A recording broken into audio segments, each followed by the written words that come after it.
talking about value. When you value yourself as a human, as a valuable business entrepreneur, as a father, as a mother, when you value yourself, you then have certain belief systems, yes? Yes. And he said, what if you were to sell your value of who you are in business instead of selling the service?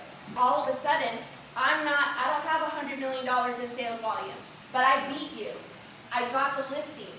What do you think got me the listing versus this guy who's selling $1 million, over $1 million in sales volume? My Heart and emotion. personality. They're comfortable with you. Right here. Trust. What was it? Heart, emotion, and connection. Yes, because if I walked into that listing appointment with sharing my value of what I believe in, if I believe in customer service, I believe in high communication, and I direct that to the seller in a different way than selling them my marketing services, what do you think is going to win me the listing?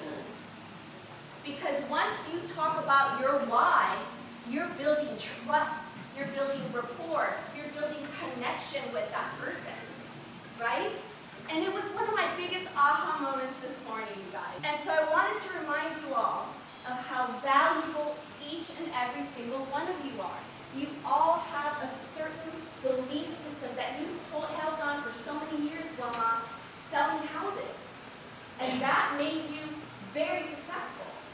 I'm going to remind you all who have been doing this for 20 plus years, what was that why?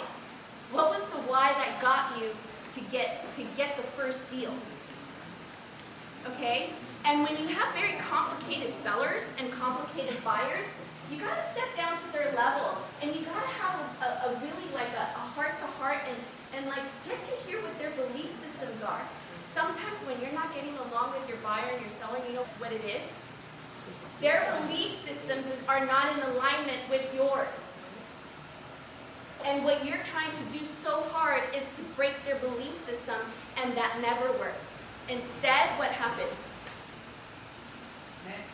Next, yes. I'm in a situation right now where I've had to take over a deal because of that. Do you see what I'm saying? Because you got to be able to like push and pull when you can, but I wanted to remind everybody to strive not to be a success, but rather to be of value.